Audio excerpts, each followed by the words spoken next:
Alors non, pas besoin d'être prophète pour comprendre que le Maroc change, le long de ses côtes en particulier.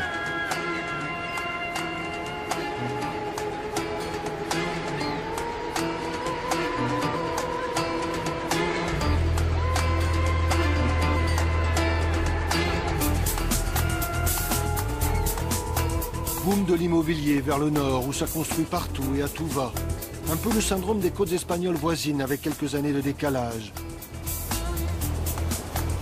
Bouleversement aussi dans les profondeurs sous-marines, voici Azila.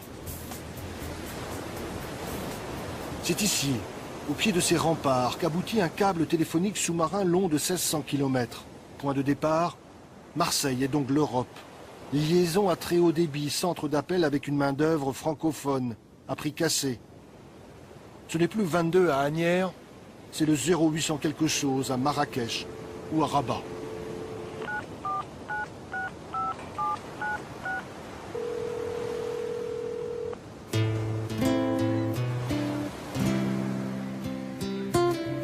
Arrivé dans le détroit de Gibraltar, voilà le Maroc aux portes de l'Europe.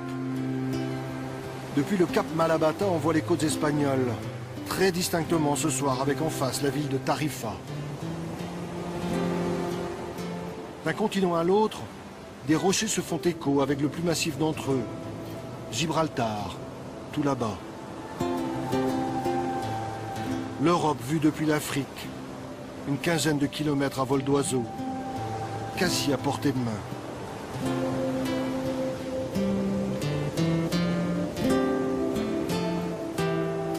Mais beaucoup d'illusions tombent aux portes du détroit. C'est aujourd'hui l'une des zones les plus surveillées au monde. Et pas seulement pour des raisons de sécurité maritime, quand bien même des bateaux s'échouent dans les parages.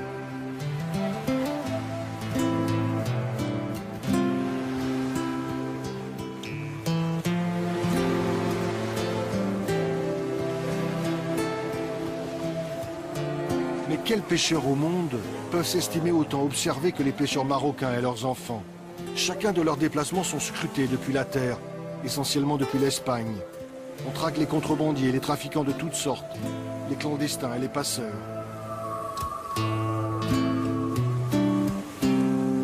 Barques de pêche minuscules, mais suffisamment grandes pour passer de l'autre côté. Rien de commun avec les gigantesques porte-conteneurs attendus dans ce port tout nouvellement créé.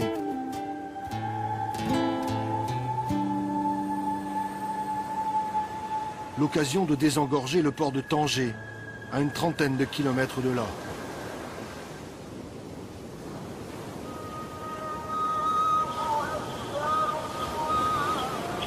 Tanger la Blanche, longtemps port d'escale des poètes et des écrivains. Tanger aujourd'hui et son presque million d'habitants et sa croissance exponentielle.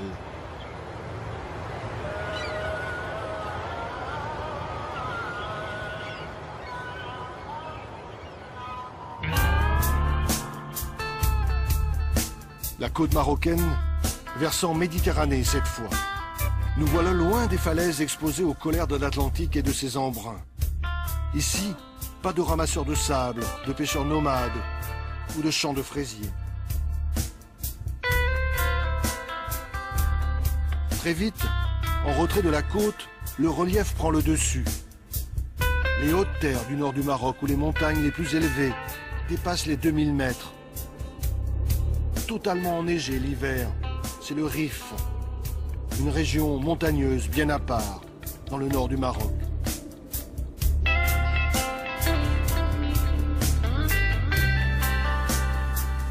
À 600 mètres d'altitude, c'est la ville de Chefchaouen qui surprend par sa médina bleue et blanche.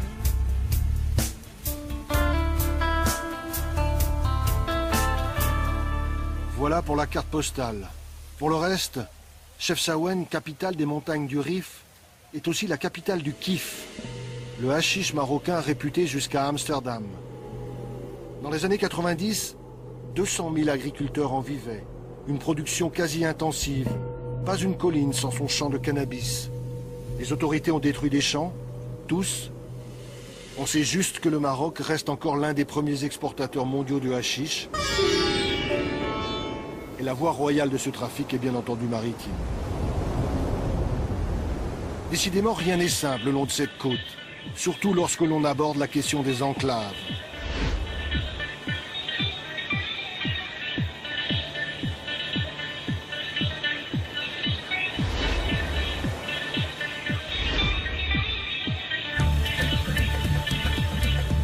Pas moins de 9 villes, presqu'îles ou encore simples rochers battant pavillon espagnol le long des côtes marocaines. 70 mètres de long, 50 de large, 27 en hauteur, de loin on dirait un bateau. On peut même y aller à la nage. Voici le rocher d'Alucemas et sa garnison d'une 60aine d'hommes. Minuscule îlot espagnol à 300 mètres des plages marocaines. Moins caricatural, il existe aussi les 3 îles Chafarinas, dans l'est du pays. Encore 3 bouts de territoire espagnol dans les eaux marocaines. Mais les plus connus de ces enclaves sont les grandes villes. Postes frontières pris d'assaut quotidiennement à Ceuta, 60 000 citoyens espagnols en terre marocaine. Situation ubuesque où de part et d'autre d'une frontière, le niveau de vie passe du simple au quintuple au bas mot. Pire encore, avec l'autre grande enclave espagnole, Melilla, une ville en état de siège. Ici, comme à Ceuta, un double mur de barbelés et de grillages électrifiés. Un rempart jalonné de miradors atteint même les plages. Dissuasif, chaque année, des centaines de candidats à l'immigration clandestine se terrent autour de Melilla, avec l'espoir de passer le mur. Depuis les hauteurs du mont Gourougou au Maroc, ils regardent avec avidité cet étrange bout d'Europe en terre africaine.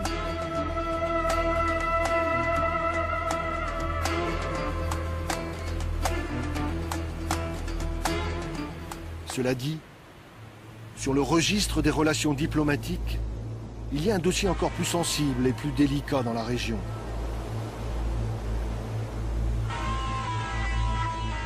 Un peu plus de 500 km de côte séparent Tanger de l'Algérie. Une côte aussi surveillée que le détroit de Gibraltar, mais pas avec les mêmes moyens. Là-bas, des radars, des caméras.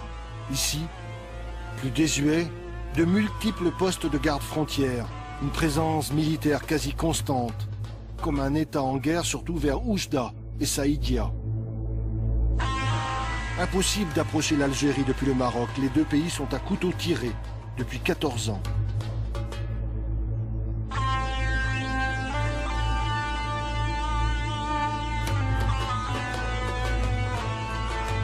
« 14 ans que la frontière est fermée. Situation bloquée. Dialogue de sourds entre les deux pays, c'est la plus longue frontière fermée au monde.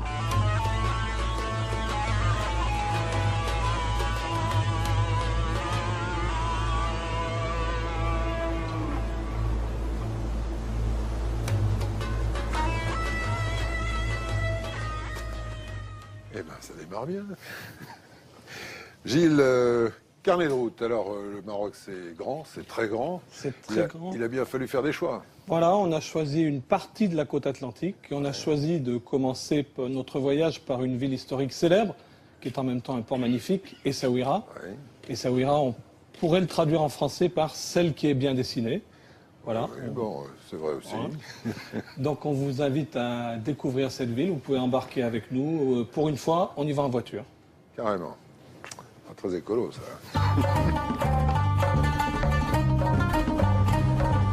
Et nous voilà tout à trac, jetés sur les routes du Maroc.